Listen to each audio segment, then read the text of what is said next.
किताब विपरण की रीत तो सच दा मार्ग भाग चौथा। लेखक सरदार गुरबख्श सिंह काला अफगाना। चौथे कांड का तीजा भाग दुखदारू ਅਤੇ चौथा भाग धन दौलत सुख दे थां दुखां दा कारण। आवाज़ गुरजंट सिंह रूपोवाली। वाहिगुरू जी का खालसा वाहिगुरू जी की फतेह। दुखदारू। दुख ना हुंदा तां सुखां दी भाल वालियां लई तीर्थ अस्थान किवें बनदे। दुनिया तो दुखां दा नाश हो जावे तां धर्म अस्थान लगभग सारे उजाड़ दिसण लग पैण। दुखां दे भै ते सुखां दे लालसा ने ही धर्म अस्थानां दी रौनक बनाई होई है। दुख कई वारी मनुख दी मानसिक बिमारियां दा इलाज आ बनदा है। जपजी साहिब दी 5ਵੀਂ पौड़ी विच गुरु नानक पातशाह जी दा फरमान है, केतियां दुख भूख सद मार ਇਹ ਵੀ ਦਾਤ ਤੇਰੀ ਦਾਤਾਰ। ਅਰਥਾਤ ਅਨੇਕਾਂ ਜੀਵਾਂ ਲਈ ਸਦਾ ਕਲੇਸ਼ ਅਤੇ ਭੁੱਖਾਂ ਦੀ ਮਾਰ ਹੀ ਭਾਗਾਂ ਵਿੱਚ ਲਿਖੀ ਹੈ। ਪਰ ਇਹ ਦੇਣਹਾਰ ਦਾਤਾਰ ਜੀ, ਇਹ ਵੀ ਤੇਰੀ ਬਖਸ਼ਿਸ਼ ਹੀ ਹੈ, ਕਿਉਂਕਿ ਇਹਨਾਂ ਦੁੱਖਾਂ ਕਲੇਸ਼ਾਂ ਕਾਰਨ ਹੀ ਮਨੁੱਖ ਨੂੰ ਰਜਾ ਵਿੱਚ ਤੁਰਨ ਦੀ ਸਮਝ ਪੈਂਦੀ ਹੈ। ਕਿਉਂਕਿ ਦੁੱਖਾਂ ਤੇ ਸੁਖ ਉਪਜੈ ਸੁਖੀ ਹੋਵੇਂ ਦੁਖ, ਜਿਤ ਮੁਖ ਤੂੰ ਸਲਾਈਐ ਤਿਤ ਮੁਖ ਕੈਸੀ ਭੂਖ। ਪੰਨਾ 1328। ਇਸੇ ਕਾਰਨ ਹੀ ਤਾਂ ਗੁਰਦੇਵ ਜੀ ਨੇ ਦੁੱਖ ਨੂੰ ਦਾਰੂ ਕਿਹਾ ਹੈ। ਦੁੱਖ ਦਾਰੂ ਸੁਖ ਰੋਗ ਭਇਆ, ਜਾਂ ਸੁਖ ਤਾਮ ਨ ਹੋਈ, ਤੂੰ ਕਰਤਾ ਕਰਣਾ ਮੈਂ ਨਾਹੀ, ਜਾਂ ਹੋ ਕਰੀ ਨ ਹੋਈ। ਪੰਨਾ 469। ਅਰਥ, हे ਪ੍ਰਭੂ, ਤੇਰੀ ਅਜਬ ਕੁਦਰਤ ਹੈ ਕਿ ਬਿਪਤਾ ਜੀਵਾਂ ਦੇ ਰੋਗਾਂ ਦਾ ਇਲਾਜ ਬਣ ਜਾਂਦੀ ਹੈ ਅਤੇ ਸੁੱਖ ਉਹਨਾਂ ਲਈ ਦੁੱਖ ਦਾ ਕਾਰਨ ਹੋ ਜਾਂਦੇ। ਪਰ ਜੇ ਅਸਲ ਆਤਮਿਕ ਸੁੱਖ ਜੀਵ ਨੂੰ ਮਿਲ ਜਾਵੇ ਤਾਂ ਦੁੱਖ ਨਹੀਂ ਰਹਿੰਦਾ। हे ਪ੍ਰਭੂ, ਤੂੰ ਕਰਨਹਾਰ ਕਰਤਾਰ ਹੈ, ਤੂੰ ਆਪ ਹੀ ਇਹਨਾਂ ਭੇਦਾਂ ਨੂੰ ਸਮਝਦਾ ਹੈ। ਮੇਰੀ ਸਮਰੱਥਾ ਨਹੀਂ ਹੈ ਕਿ ਮੈਂ ਸਮਝ ਸਕਾਂ। ਜੇ ਮੈਂ ਆਪਣੇ ਆਪ ਨੂੰ ਕੁਝ ਸਮਝ ਲਵਾਂ, ਭਾਵ ਜੇ ਮੈਂ ਇਹ ਖਿਆਲ ਕਰ ਲਵਾਂ ਕਿ ਮੈਂ ਤੇਰੇ ਭੇਦ ਨੂੰ ਸਮਝ ਸਕਦਾ ਹਾਂ, ਤਾਂ ਇਹ ਗੱਲ ਫੱਬਦੀ ਨਹੀਂ। ਜਿਵੇਂ ਜਾਨੋਂ ਮਾਰ ਸਕਣ ਵਾਲੇ ਸੰਖੀਏ ਨੂੰ ਜੁਗਤੀ ਨਾਲ, ਮਾਰੇ ਕੁਸ਼ਤੇ ਤੋਂ ਬਣੀ ਦਵਾਈ ਨਾਲ ਵੈਦ ਅਥਵਾ ਹਕੀਮ ਰੋਗੀਆਂ ਦੇ ਕਈ ਗੰਭੀਰ ਰੋਗਾਂ ਦਾ ਇਲਾਜ ਕਰਦੇ ਹਨ, ਉਸੇ ਤਰ੍ਹਾਂ ਹੀ ਆਤਮਾ ਦੇ ਰੋਗਾਂ ਦਾ ਇਲਾਜ ਕਰਨ ਆਏ ਅਨੋਖੇ ਵੈਦ ਸ੍ਰੀ ਗੁਰੂ ਨਾਨਕ ਸਾਹਿਬ ਜੀ ਦੁੱਖਾਂ ਤੋਂ ਬਣਾਏ ਦਾਰੂ ਨਾਲ ਆਤਮਿਕ ਰੋਗਾਂ ਦਾ ਇਲਾਜ ਕਰਨ ਦਾ ਗਿਆਨ ਬਖਸ਼ਦੇ ਹਨ। ਦੁੱਖ ਮੋਹਰਾ ਮਾਰਨ ਹਰ ਨਾਮ, ਸਿਲਾ ਸੰਤੋਖ ਪੀਸਣ ਹੱਥ ਦਾਨ, ਨਿਤ ਨਿਤ ਲੇਹ ਨ ਛੀਜੈ ਦੇ, ਅੰਤ ਕਾਲ ਜਮ ਮਾਰੈ ਠੇ। ਪੰਨਾ 1256। ਅਰਥ, ਦੁਨੀਆ ਦੇ ਦੁੱਖ ਕਲੇਸ਼ ਮਨੁੱਖਾ ਜੀਵਨ ਲਈ ਜ਼ਹਿਰ ਹਨ। ਪਰ हे ਭਾਈ, ਜੇ ਇਸ ਜ਼ਹਿਰ ਦਾ ਕੁਸ਼ਤਾ ਮਾਰਨ ਲਈ ਪਰਮਾਤਮਾ ਦਾ ਨਾਮ ਤੂੰ ਜੜੀਆਂ ਬੂਟੀਆਂ ਆਦਿਕ ਮਸਾਲੇ ਦੇ ਥਾਂ ਵਰਤੇ, ਉਸ ਕੁਸ਼ਤੇ ਨੂੰ ਬਰੀਕ ਕਰਨ ਲਈ ਸੰਤੋਖ ਦੀ ਸਿਲ ਬਣਾਏ ਅਤੇ ਲੋੜਵੰਦਾਂ ਦੀ ਸਹਾਇਤਾ ਕਰਨ ਲਈ ਦਾਨ ਨੂੰ ਆਪਣੇ ਹੱਥ ਵਿੱਚ ਪੀਣ ਵਾਲਾ ਪੱਥਰ ਦਾ ਵੱਟਾ ਬਣਾਏ, हे ਭਾਈ, ਇਹ ਤਿਆਰ ਹੋਇਆ ਕੁਸ਼ਤਾ ਜੇ ਤੂੰ ਖਾਂਦਾ ਰਹੇ ਤਾਂ ਇਸ ਤਰ੍ਹਾਂ ਮਨੁੱਖ ਜਨਮ ਤੋਂ ਹੇਠ ਵੱਲ ਦੀਆਂ ਜੂਨਾਂ ਵਿੱਚ ਨਹੀਂ ਜਾਈਦਾ। ਨਾ ਹੀ ਅੰਤ ਵੇਲੇ ਮੌਤ ਦਾ ਡਰ ਪਟਕ ਕੇ ਮਾਰਦਾ ਹੈ, ਭਾਵ ਮੌਤ ਦਾ ਡਰ ਦੁਖੀ ਨਹੀਂ ਕਰ ਸਕਦਾ। ਦੁੱਖ ਵਿੱਚ ਜੰਮਣ, ਦੁੱਖ ਮਰਨ, ਦੁੱਖ ਵਰਤਣ ਸੰਸਾਰ, ਦੁੱਖ ਦੁੱਖ ਅੱਗੇ ਆਖੀਐ, ਪੜ ਪੜ ਕਰੇ ਪੁਕਾਰ, ਦੁੱਖ ਕੀਆਂ ਪੰਡਾਂ ਖੁੱਲੀਆਂ, ਸੁੱਖ ਨਾ ਨਿਕਲਿਓ ਕੋਏ। ਦੁੱਖ ਵਿੱਚ ਜੀਓ ਜਲਾਇਆ, ਦੁਖੀਆ ਚੱਲਿਆ ਰੋਏ, ਨਾਨਕ ਸਿਫਤੀ ਰਤਿਐ, ਮਨ ਤਨ ਹਰਿਆ ਹੋਏ। ਦੁੱਖ ਕੀਆ ਅੱਗੇ ਮਾਰੀਐ, ਭੀ ਦੁੱਖ ਦਾਰੂ ਹੋਏ। ਪੰਨਾ 1240। ਅਰਥ, ਜੀਵ ਦਾ ਜਨਮ ਦੁੱਖ ਵਿੱਚ ਤੇ ਮੌਤ ਵੀ ਦੁੱਖ ਵਿੱਚ ਹੀ ਹੁੰਦੀ ਹੈ। ਭਾਵ ਜਨਮ ਤੋਂ ਮਰਨ ਤੱਕ ਸਾਰੀ ਉਮਰ ਜੀਵ ਦੁੱਖ ਵਿੱਚ ਹੀ ਫਸਿਆ ਰਹਿੰਦਾ ਹੈ। ਦੁੱਖ ਵਿੱਚ ਗਰਸਿਆ ਹੋਇਆ ਹੀ ਜਗਤ ਵਿੱਚ ਸਾਰਾ ਕਾਰ ਵਿਹਾਰ ਕਰਦਾ ਹੈ।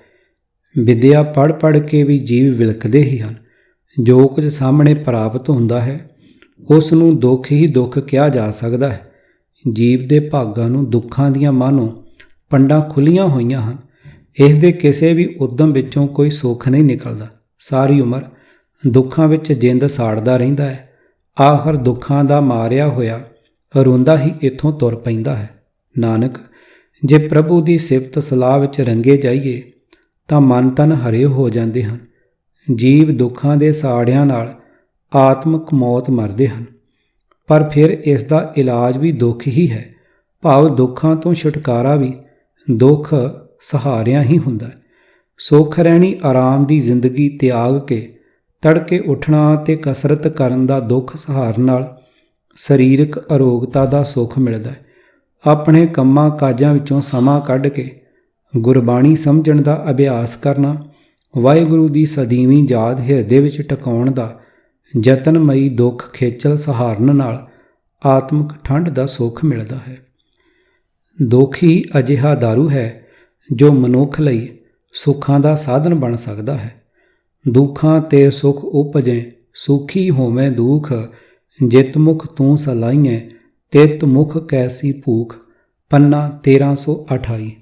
ਅਰਥ, ਦੁਨੀਆ ਵਾਲੇ ਦੁੱਖ ਕਲੇਸ਼ ਵੀ ਪ੍ਰਭੂ ਦੀ ਬਖਸ਼ਿਸ਼ ਦਾ ਵਸੀਲਾ ਹਨ, ਕਿਉਂਕਿ ਇਹਨਾਂ ਦੁੱਖਾਂ ਦੇ ਕਾਰਨ ਵਿਸ਼ੇ ਵਿਕਾਰਾਂ ਵੱਲੋਂ ਪਰਤਿਆਂ ਆਤਮਿਕ ਸੁੱਖ ਪੈਦਾ ਹੋ ਜਾਂਦੇ ਹਨ ਅਤੇ ਦੁਨਿਆਵੀ ਰੋਗਾਂ ਦੇ ਸੁੱਖਾਂ ਤੋਂ ਆਤਮਿਕ ਅਤੇ ਸਰੀਰਕ ਰੋਗ ਉਪਜਦੇ ਹਨ।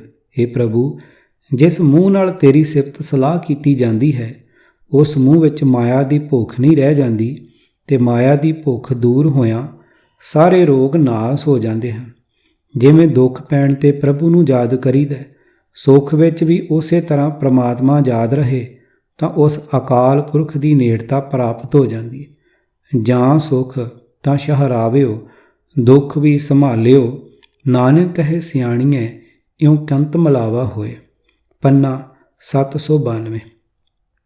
ਮਿੱਠ ਬੋਲੇ ਸਤਿਗੁਰੂ ਨਾਨਕ ਸਾਹਿਬ ਜੀ ਆਪਣੇ ਨਿਆਰੇ ਸਿੱਖਿਆ ਢੰਗ ਨਾਲ ਆਪਣੇ ਹੀ ਮਨ ਨੂੰ ਸੰਬੋਧਨ ਕਰਕੇ ਪਰਮਾਤਮਾ ਦੇ ਮਿਲਣ ਦੇ ਅਸਲ ਟਿਕਾਣੇ ਦਾ ਪਤਾ ਮਨੁੱਖ ਮਾਤਰ ਨੂੰ ਸਮਝਾਉਂਦੇ ਹੋਏ ਫਰਮਾਨ ਕਰਦੇ ਹਨ ਕਿ ਬਾਹਰ ਜੰਗਲਾਂ ਪਹਾੜਾਂ ਵਿੱਚ ਜਾ ਕੇ ਕਈ ਤਰ੍ਹਾਂ ਦੇ ਸਰੀਰਕ ਕਸ਼ਟਾਂ ਵਾਲੇ ਜਪ ਤਪ ਕਰਕੇ ਦੁਖੀ ਹੋਣ ਦੇ ਥਾਂ ਆਪਣੇ ਆਪੇ ਦੀ ਪਛਾਣ ਕਰਨੀ ਚਾਹੀਦੀ ਹੈ। ਪ੍ਰਭੂ ਅੰਦਰ ਹੀ ਬੈਠਾ ਹੋਇਆ ਹੈ ਅਤੇ ਮਿਲਣਾ ਵੀ ਅੰਦਰੋਂ ਹੀ ਹੈ। ਦੁੱਖਾਂ ਦੀ ਖਾਣ ਔਗਣਾਂ ਨੂੰ ਤਿਆਗੋ ਤੇ ਗੁਣਾਂ ਨੂੰ ਧਾਰਨ ਦਾ ਯਤਨ ਕਰੋ। ਮਨ ਰੇ ਥਿਰ ਰਹੋ, ਮਤ ਕਤ ਜਾਹੀ ਜੀਓ, ਬਾਹਰ ਢੂੰਡਤ ਬਹੁਤ ਦੁੱਖ ਪਾਵੇਂ, ਘਰ ਅੰਮ੍ਰਿਤ ਘਟ ਮਾਹੀ ਜੀਓ।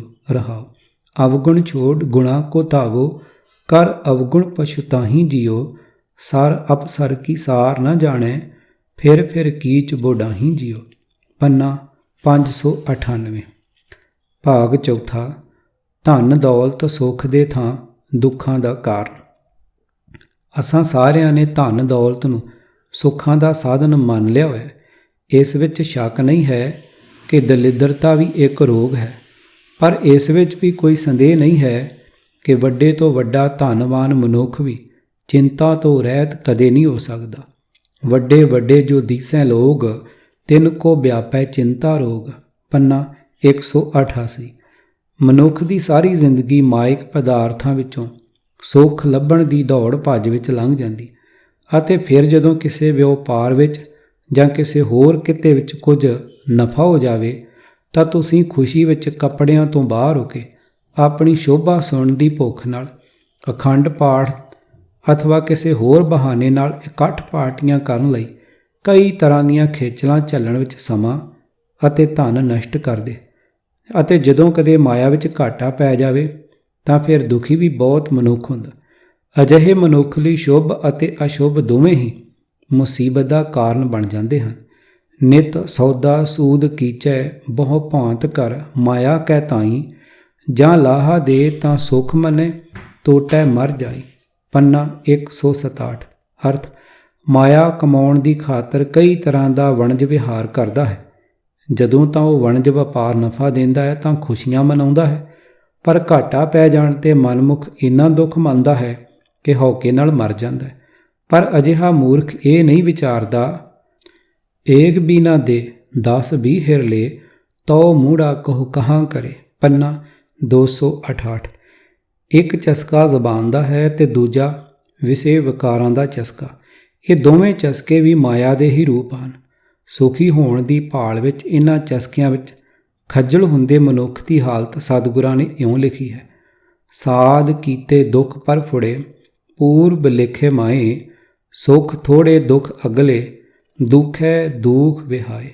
ਪੰਨਾ 999। ਅਰਥ, ਇਹ ਮਾਂ, ਮੈਂ ਦੁਨੀਆ ਦੇ ਅਨੇਕਾਂ ਪਦਾਰਥਾਂ ਦੇ ਸਵਾਦ ਮਾਣਦਾ ਰਿਹਾ। ਹੁਣ ਤੋਂ ਪਹਿਲਾਂ ਸਾਰੇ ਬੇਅੰਤ ਲੰਬੇ ਜੀਵਨ ਸਫ਼ਰ ਵਿੱਚ ਕੀਤੇ ਕਰਮਾਂ ਦੇ ਸੰਸਕਾਰ ਮੇਰੇ ਮਨ ਵਿੱਚ ਉਕਰਦੇ ਗਏ। ਗੁਰੂ ਨਾਨਕ ਸਾਹਿਬ ਨੇ ਇਸ ਕਰਮ ਚੱਕਰ ਵਾਲੇ ਰੱਬੀ ਹੁਕਮ ਬਾਰੇ ਜਪਜੀ ਸਾਹਿਬ ਦੀ ਦੂਜੀ ਪੌੜੀ ਤੋਂ ਹੀ ਸਮਝਾਉਣਾ ਆਰੰਭ ਕਰ ਦਿੱਤਾ ਸੀ। ਹੁਕਮ ਲਿਖ ਦੁੱਖ ਸੁਖ ਪਾਈਏ। ਫਿਰ ਦੁੱਖਾਂ ਸੁੱਖਾਂ ਵਾਲੇ ਇਨ੍ਹਾਂ ਲੇਖਾਂ ਨੂੰ ਲਿਖੇ ਜਾਣ ਵਾਲੇ ਰੱਬੀ ਹੁਕਮ ਦੀ ਕਾਰ ਬੇਅੰਤ ਸ਼ਬਦਾਂ ਦੁਆਰਾ ਸਮਝਾਈ, ਜਿਵੇਂ ਹੁਕਮ ਚਲਾਏ ਆਪਣੇ ਕਰਮੀ ਵਹਿ ਕਲਾਮ, ਪੰਨਾ 1241, ਅਤੇ ਹੁਕਮੀ ਲਿਖੇ ਸਿਰਲੇਖ ਵਿਣ ਕਲਮ ਮਸਵਾਣੀਏ, ਪੰਨਾ 1280 ਆਦਿ ਹੋਰ ਕਈ ਸ਼ਬਦ ਹੁਕਮ, ਭਾਣੇ, ਲੇਖ ਅਥਵਾ ਕਰਮ ਫਲ ਵਾਲੀ ਰੱਬੀ ਖੇਡ ਬਾਰੇ ਗੁਰੂ ਨਾਨਕ ਪਾਤਸ਼ਾਹ ਜੀ ਦਾ ਸਿਧਾਂਤ 6ਵੇਂ ਭਾਗ ਦੇ 3 ਕਾਂਡ ਵਿੱਚ ਬੜੇ ਵਿਸਥਾਰ ਨਾਲ ਲਿਖਿਆ ਗਿਆ ਹੈ। ਉਹਨਾਂ ਭੋਗਾਂ ਦੇ ਬਦਲੇ ਮੇਰੇ ਵਾਸਤੇ ਦੁੱਖ ਵੱਧਦੇ ਗਏ। ਸੁੱਖ ਤਾਂ ਥੋੜੇ ਹੀ ਮਾਣੇ, ਪਰ ਦੁੱਖ ਬੇਅੰਤ ਆ ਪਏ। ਹੁਣ ਮੇਰੀ ਉਮਰ ਦੁੱਖ ਵਿੱਚ ਗੁਜ਼ਰਦੀ ਹੈ। ਪਰਿਵਾਰ ਦਾ ਮੋਹ ਵੀ ਮਾਇਆ ਜਾਲ ਹੀ ਹੈ।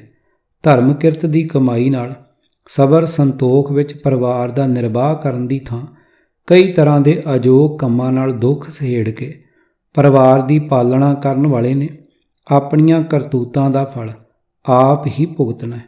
ਪਰਿਵਾਰ ਵਿੱਚੋਂ ਕਿਸੇ ਨੇ ਸਹਾਇਤਾ ਨਹੀਂ ਕਰਨੀ। ਦੁੱਖ ਸੁੱਖ ਕਰਕੇ ਕੁਟੰਬ ਜੀਵਾਇਆ, ਮਰਤੀ ਬਾਰ ਇੱਕ ਸਰ ਦੁੱਖ ਪਾਇਆ, ਪੰਨਾ 792। ਮਾਇਕ ਸੁੱਖਾਂ ਦੇ ਨਸ਼ੇ ਕਾਰਨ ਹੀ ਮਨੁੱਖ ਵਿਕਾਰਾਂ ਦੇ ਚਸਕਿਆਂ ਵਿੱਚ ਪੈਂਦਾ ਹੈ ਅਤੇ ਨਿਮਕ ਭਰਦੇ ਸੁਆਦ ਦੀ ਖਾਤਰ ਆਤਮਕ ਮੌਤ ਲਿਆਉਣ ਵਾਲੇ ਦੁਸ਼ਕਰਮ ਕਰਦਾ ਹੈ। ਅਜਿਹੇ ਘਟੀਆ ਚਸਕੇ ਦੁਖਦਾਈ ਅਥਵਾ ਜਾਨਲੇਵਾ ਰੋਗਾਂ ਦਾ ਕਾਰਨ ਬਣਦੇ ਹਨ। ਨਿਮਖ ਕਾਮ ਸੁਆਦ ਕਾਰਨ ਕੋਟ ਦਿਨਸ ਦੁਖ ਪਾਵੇਂ, ਘਰੀ ਮੋਹਤ ਰੰਗ ਮਾਣੇ, ਫਿਰ ਬਹੁਰ ਬਹੁਰ ਪੁਛਤਾਵੇਂ, ਪੰਨਾ 403। ਬਾਰੂ ਭੀਤ ਬਣਾਈ ਰਚ ਪਚ, ਰਹਿਤ ਨਹੀਂ ਦਿਨ ਚਾਰ, ਤੈਸੇ ਹੀ ਇਹ ਸੁਖ ਮਾਇਆ ਕੇ ਉਰਜੋ ਕਹਾਂ ਗਵਾਰ, ਪੰਨਾ 633। ਅਰਥ, ਜਿਵੇਂ ਕਿਸੇ ਨੇ ਰੇਤ ਦੀ ਕੰਧ ਉਸਾਰ ਪੋਚ ਕੇ ਤਿਆਰ ਕੀਤੀ ਹੋਵੇ, ਪਰ ਰੇਤ ਦੀ ਅਜਿਹੀ ਕੰਧ 4 ਦਿਨ ਵੀ ਟਿਕੀ ਨਹੀਂ ਰਹਿੰਦੀ। ਇਸ ਮਾਇਆ ਦੇ ਸੁੱਖ ਵੀ ਉਸ ਰੇਤ ਦੀ ਕੰਧ ਵਰਗੇ ਹੀ ਹਨ। हे ਮੂਰਖ, ਤੂੰ ਇਹਨਾਂ ਸੁੱਖਾਂ ਵਿੱਚ ਕਿਉਂ ਮਸਤ ਹੋ ਰਿਹਾ ਹੈ? 9ਵੇਂ ਸਤਿਗੁਰੂ ਨਾਨਕ ਜੀ ਸਾਨੂੰ ਮਿੱਤਰ ਕਹਿ ਕੇ ਸੁਮੱਤ ਬਖਸ਼ਦੇ ਹਨ ਕਿ ਮਾਇਕ ਤੌਰ 'ਤੇ ਸੁਖੀ ਮਨੁੱਖ ਕੋਲ ਲਾਲਚੀ ਅਤੇ ਸਵਾਰਥੀ ਮਨੁੱਖਾਂ ਦਾ ਝੁਰਮਟ ਲੱਗਾ ਰਹਿੰਦਾ ਹੈ। ਪਰ ਜਦੋਂ ਹੀ ਅਜਿਹੇ ਸੰਸਾਰੀ ਸੁੱਖਾਂ ਦੇ ਥਾਂ ਦੋਖਾ ਘੇਰਦੇ ਹਨ ਤਾਂ ਉਸੇ ਮਨੁੱਖ ਦੇ ਨੇੜੇ ਕੋਈ ਨਹੀਂ ਟੋਕਦਾ। ਪ੍ਰੀਤਮ ਜਾਨ ਲਿਹੋ ਮਨ ਮਾਹੀ, ਆਪਣੇ ਸੁਖ ਸਿਉ ਹੀ ਜਗ ਫਾਂਦਿਓ, ਕੋ ਕਾਹੂ ਕੋ ਨਾਹੀ ਰਹਾ। ਸੁਖ ਮੈਂ ਆਨ ਬਹੁਤ ਮਿਲ ਬੈਠਤ, ਰਹਿਤ ਚਹੂੰ ਦਿਸ਼ ਘੇਰੈ, ਬਿਪਤ ਪਰੀ ਸਭ ਹੀ ਸੰਗ ਛਾੜਤ, ਕੋ ਨ ਆਵਤ ਨੇਰੇ, ਪੰਨਾ 634। ਇਸੇ ਤਰ੍ਹਾਂ ਹੀ ਗੁਰੂ ਗ੍ਰੰਥ ਸਾਹਿਬ ਦੀ ਬਾਣੀ ਦੇ ਅੰਤਮ ਸ਼ਲੋਕਾਂ ਵਿੱਚ ਵੀ ਇਹੀ ਸਮਝਾਇਆ ਗਿਆ ਹੈ। ਸੁਖ ਮੈਂ ਬਹੁ ਸੰਗੀ ਪਏ, ਦੁੱਖ ਮੈਂ ਸੰਗ ਨ ਕੋਈ, ਕਹੋ ਨਾਨਕ ਹਰਿ ਭਜ ਮਨਾ, ਅੰਤ ਸਹਾਈ ਹੋਏ, ਪੰਨਾ 1428। ਅਰਥ, ਹੈ ਮਨ, ਪਰਮਾਤਮਾ ਦਾ ਭਜਨ ਕਰਿਆ ਕਰ, ਅੰਤ ਸਮੇਂ ਉਹੀ ਮਦਦਗਾਰ ਬਣਦਾ ਹੈ। ਦੁਨੀਆ ਦੇ ਲੋਕ ਤਾਂ ਸੁੱਖ ਵੇਲੇ ਦੇ ਹੀ ਮੇਲੇ ਗੇਲੀ ਹਨ, ਦੁੱਖ ਪੈਂਦਿਆਂ ਹੀ ਸਾਥ ਛੱਡ ਜਾਂਦੇ ਹਨ। ਪੁੱਤਰ ਕਲੱਤਰ ਲక్ష్ਮੀ ਮਾਇਆ, ਇੰਤੇ ਕਹੋ ਕਵਣੇ ਸੁਖ ਪਾਇਆ, ਪੰਨਾ 692। ਭਾਵ ਪੁੱਤਰ ਇਸਤਰੀ ਧਨ ਦੌਲਤ ਆਦਿ ਤੋਂ ਕਦੇ ਕਿਸੇ ਨੇ ਸੁੱਖ ਨਹੀਂ ਪਾਇਆ। ਪੇਖਤ ਮਾਇਆ ਰੰਗ ਬਿਹਾਏ, ਗੜਬੜ ਕਰੇ ਕੌਡੀ ਰੰਗ ਲਾਏ, ਅੰਧ ਵਿਵਹਾਰ ਬੰਦ ਮਨ ਧਾਵੇ, ਕਰਨ ਹਾਰ ਨਾ ਜੀ ਮੈਂ ਆਵੇ, ਕਰਤ ਕਰਤ ਐਵੇਂ ਹੀ ਦੁੱਖ ਪਾਇਆ, ਪੂਰਨ ਹੋਤ ਨਾ ਕਾਰਜ ਮਾਇਆ, ਕਾਮ ਕ੍ਰੋਧ ਲੋਭ ਮਨ ਲੀਨਾ, ਤੜਫ ਮੁਆ ਜਿਉ ਜਲ ਬਿਨ ਮੀਨਾ, ਪੰਨਾ 1143। ਮਾਇਆ ਦੀ ਲਾਲਸਾ ਦੁੱਖਾਂ ਦਾ ਮੂਲ, ਲਿਉਣੋਂ ਕਰਤ ਫਿਰੇ ਸਭ ਲੋਗ, ਤਾਂ ਕਾਰਨ ਵਿਆਪੇ ਬਹੁ ਸੋਗ, ਲਖਮੀ ਬਰਸਿਉ ਜੋ ਲਿਉ ਲਾਵੈ ਸੋਗ ਮਿਟੈ ਸਭ ਹੀ ਸੁਖ ਪਾਵੈ। ਪੰਨਾ 342। ਅਰਥ ਸਾਰਾ ਜਗਤ ਇਹੀ ਆਖਦਾ ਫਿਰਦਾ ਹੈ, ਭਾਵ ਇਸੇ ਲਾਲਸਾ ਵਿੱਚ ਭਟਕਦਾ ਫਿਰਦਾ ਹੈ ਕਿ ਮੈਂ ਮਾਇਆ ਸਾਂਭ ਲਵਾਂ, ਮੈਂ ਮਾਇਆ ਇਕੱਠੀ ਕਰ ਲਵਾਂ। ਇਸ ਮਾਇਆ ਦੇ ਕਾਰਨ ਹੀ ਫਿਰ ਸੋਗ ਆ ਚੰਬੜਦਾ ਹੈ। ਪਰ ਜਦੋਂ ਜੀਵ ਮਾਇਆ ਦੇ ਪ੍ਰਤੀ ਪ੍ਰਭੂ ਨਾਲ ਪ੍ਰੀਤ ਜੋੜਦਾ ਹੈ, ਤਦੋਂ ਇਸ ਦੇ ਸਾਰੇ ਫਿਕਰ ਮੁੱਕ ਜਾਂਦੇ ਹਨ ਤੇ ਇਹ ਸਾਰੇ ਸੁੱਖ ਪ੍ਰਾਪਤ ਕਰ ਲੈਂਦਾ ਹੈ। ਚੋਆ ਚੰਦਨ ਅੰਕ ਚੜਾਊ, ਪਾੜ ਪਟੰਬਰ ਪਹਿਰ ਹੰਡਾਵੂੰ, ਬਿਨ ਹਰ ਨਾਮ ਕਹਾਂ ਸੁਖ ਪਾਵੂੰ। ਕਿਆ ਪੈਰੂੰ ਕਿਆ ਓੜ ਦਿਖਾਵੂੰ, ਬਿਨ ਜਗਦੀਸ਼ ਕਹਾਂ ਸੁਖ ਪਾਵੂੰ ਰਹਾਉ। ਕਾਨੀ ਕੁੰਡਲ ਗਲ ਮੋਤੀਅਨ ਕੀ ਮਾਲਾ, ਲਾਲ ਨਿਹਾਲੀ ਫੂਲ ਗੁਲਾਲਾ, ਬਿਨ ਜਗਦੀਸ਼ ਕਹਾਂ ਸੁਖ ਪਾਲਾ। ਨੈਣ ਸਲੋਨੀ ਸੁੰਦਰ ਨਾਰੀ, ਖੋੜ ਸ਼ਿੰਗਾਰ ਕਰੇ ਅਤ ਪਿਆਰੀ, ਬਿਨ ਜਗਦੀਸ਼ ਭਜੇ ਨਿਤ ਖੁਆਰੀ, ਦਰ ਕਰ ਮਹਿਲਾਂ ਸੇਜ ਸੁਖਾਲੀ, ਅਹਨਸ ਫੂਲ ਵਿਛਾਵੈ ਮਾਲੀ, ਬਿਨ ਹਰ ਨਾਮ ਸੋ ਦੇਹ ਦੁਖਾਲੀ, ਹੈਵਰ ਗੈਵਰ ਨੀਜੇ ਵਾਜੇ, ਲਸ਼ਕਰ ਨੇਬ ਖਵਾਸੀ ਪਾਜੇ, ਬਿਨ ਜਗਦੀਸ਼ ਝੂਠੇ ਦੀ ਵਾਜੇ। ਸਿੱਧ ਕਹਾਵੂੰ ਰਿੱਧ ਸਿੱਧ ਬੁਲਾਵੂੰ, ਤਾਜ ਕੁਲਾਂ ਸਿਰ ਛਤਰ ਬਣਾਵੂੰ, ਬਿਨ ਜਗਦੀਸ਼ ਕਹਾਂ ਸੁਖ ਪਾਵੂੰ, ਖਾਨ ਮਲੂਕ ਕਹਾਵੂੰ ਰਾਜਾ, ਅਬੇ ਤਬੇ ਕੂੜੇ ਹੈ ਪਾਜਾ, ਬਿਨ ਗੁਰ ਸ਼ਬਦ ਨ ਸਵਰਸ ਕਾਜਾ, ਹਉਮੈ ਮਮਤਾ ਗੁਰ ਸ਼ਬਦ ਵਿਸਾਰੀ, ਗੁਰਮਤਿ ਜਾਣਿਆ ਹਿਰਦੇ ਮੁਰਾਰੀ, ਪਰਣਵਤ ਨਾਨਕ ਸ਼ਰਨ ਤੁਮਾਰੀ। ਪੰਨਾ 225। ਬਿਨ ਕਰਮਾ ਸਭ ਭਰਮ ਭੁਲਾਈ, ਮਾਇਆ ਮੋਹ ਬਹੁਤ ਦੁਖ ਪਾਈ, ਮਨਮੁਖ ਅੰਧੇ ਠੌਰ ਨ ਪਾਈ, ਬਿਸ਼ਟਾ ਕਾ ਕੀੜਾ ਬਿਸ਼ਟਾ ਮਾਹੇ ਸਮਾਈ। ਪੰਨਾ 1175। ਮਾਇਕ ਪਦਾਰਥਾਂ ਦੇ ਭੋਗਾਂ ਦੀ ਮਸਤੀ ਵਿੱਚ ਸੁੱਤੇ ਰਹਿਣ ਨਾਲ ਆਪਣੇ ਆਪ ਨੂੰ ਸੁੱਖ ਸਮਝ ਕੇ ਪ੍ਰਭੂ ਦੀ ਯਾਦ ਨੂੰ ਵਾਧੂ ਦਾ ਝੰਜਟ ਸਮਝਣ ਵਾਲਿਆਂ ਸਾਡੇ ਜੇ ਆਲਸੀਆਂ ਲਈ ਸਤਿਗੁਰ ਦਾ ਫਰਮਾਨ ਹੈ, ਖਾਤ ਪੀਵਤ ਸਵੰਤ ਸੁਖੀਆ, ਨਾਮ ਸਿਮਰਤ ਖੀਨ, ਗਰਭ ਉਦਰ ਬਿਲ ਲਾਟ ਕਰਤਾ, ਤਹਾਂ ਹੋਵਤ ਦੀਨ, ਮਹਾਮਾਦ ਬੇਕਾਰ ਬਾਂਧਾ, ਅਨਕ ਜੋਨ ਪਰਮੀਨ, ਗੋਬਿੰਦ ਬਿਸਰੇ ਕਵਨ ਦੁਖ ਗਣੀਏ, ਸੁਖ ਨਾਨਕ ਹਰ ਪਦ ਚੀਨ।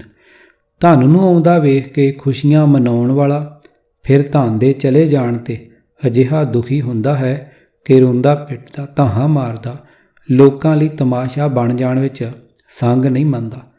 ਆਵਤ ਕੋ ਹਰਖ ਜਾਤ ਕੋ ਰੋਵੇਂ, ਇਹ ਦੁੱਖ ਸੁਖ ਨਾਲੇ ਲਾਗਾ, ਆਪੇ ਦੁੱਖ ਸੁਖ ਭੋਗ ਭੁਗਾਵੇ, ਗੁਰਮੁਖ ਸੋ ਅਨੁਰਾਗਾ। ਪੰਨਾ 598। ਅਰਥ ਆਉਂਦਾ ਧਨ ਵੇਖ ਕੇ ਮਨੁੱਖ ਦਾ ਮਨ ਖੁਸ਼ ਹੁੰਦਾ ਹੈ, ਪਰ ਧਨ ਜਾਂਦੇ ਨੂੰ ਵੇਖ ਕੇ ਰੋਂਦਾ ਹੈ। ਇਹ ਦੁੱਖ ਤੇ ਸੁੱਖ ਜੀਵ ਦੇ ਨਾਲ ਹੀ ਚਿੰਬੜਿਆ ਚਲਿਆ ਆ ਰਿਹਾ ਹੈ, ਪਰ ਜੀਵ ਦੇ ਵੀ ਕੀ ਵਸ। ਪ੍ਰਭੂ ਆਪ ਹੀ ਜੀਵ ਨੂੰ ਉਸ ਦੇ ਕੀਤੇ ਕਰਮਾਂ ਅਨੁਸਾਰ ਦੁੱਖਾਂ ਤੇ ਸੁੱਖਾਂ ਦੇ ਭੋਗ ਵਿੱਚ ਰੁਝਾ ਕੇ ਦੁੱਖ ਸੁੱਖ ਭਗਾਉਂਦਾ। ਸਿਰਫ ਉਹ ਮਨੁੱਖ ਨਿਰਮੋਹ ਦੁੱਖਾਂ ਸੁੱਖਾਂ ਤੋਂ ਨਿਰਲੇਪ ਰਹਿੰਦਾ ਹੈ ਜੋ ਗੁਰੂ ਦੇ ਦੱਸੇ ਰਸਤੇ ਤੇ ਚੱਲਦਾ ਹੈ। ਸੁਖ ਸੰਪਤ ਕੋ ਆਵਤ ਦੇਖੈ, ਸਾਕਤ ਮਨ ਅਭਿਮਾਨ ਭਇਆ, ਜਿਸ ਕਾ ਇਹ ਤਨ ਧਨ ਸੋ ਫਿਰ ਲੇਵੈ, ਅੰਤਰ ਸੰਸਾ ਦੁਖ ਪਿਆ। ਪੰਨਾ 906। ਅਰਥ ਮਾਇਆ ਵੇੜਿਆ ਜੀਵ ਜਦੋਂ ਸੁੱਖਾਂ ਨੂੰ ਧਨ ਨੂੰ ਆਉਂਦਾ ਵੇਖਦਾ ਹੈ ਤਾਂ ਇਸ ਦੇ ਮਨ ਵਿੱਚ ਹੰਕਾਰ ਪੈਦਾ ਹੁੰਦਾ ਹੈ, ਪਰ ਜਿਸ ਪ੍ਰਭੂ ਦਾ ਦਿੱਤਾ ਹੋਇਆ ਇਹ ਸਰੀਰ ਤੇ ਧਨ ਹੈ ਉਹ ਮੁੜ ਮੋੜ ਲੈਂਦਾ ਹੈ। ਹਾਏ ਕਿਤੇ ਮੇਰੇ ਕੋਲੋਂ ਕੁਝ ਜਾਂਦਾ ਨਾ ਰਹੇ।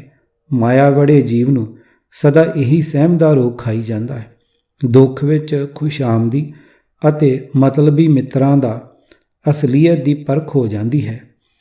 ਦੁੱਖ ਸੁੱਖ ਕਰਤੇ ਹੁਕਮ ਰਜਾਏ, ਭਾਣੇ ਬਖਸ਼ ਭਾਣੇ ਦੇ ਸਜਾਏ, ਦੋਹਾਂ ਸਿਰਿਆਂ ਕਾ ਕਰਤਾ ਆਪ, ਕੁਰਬਾਨ ਜਾਈ ਤੇਰੇ ਪ੍ਰਤਾਪ। ਪੰਨਾ 1270। ਕਿਤਾਬ ਵਿਪਰਨ ਕੀ ਰੀਤ ਤੋਂ ਸੱਚ ਦਾ ਮਾਰਗ ਭਾਗ ਚੌਥਾ। ਲੇਖਕ ਸਰਦਾਰ ਗੁਰਬਖਸ਼ ਸਿੰਘ ਕਾਲਾ ਅਫਗਾਨਾ। ਚੌਥੇ ਕਾਂਡ ਦਾ ਤੀਜਾ ਅਤੇ ਚੌਥਾ ਭਾਗ। ਆਵਾਜ਼ ਗੁਰਜੰਟ ਸਿੰਘ ਰੂਪੋਵਾਲੀ। ਵਾਹਿਗੁਰੂ ਜੀ ਕਾ ਖਾਲਸਾ, ਵਾਹਿਗੁਰੂ ਜੀ ਕੀ ਫਤਿਹ।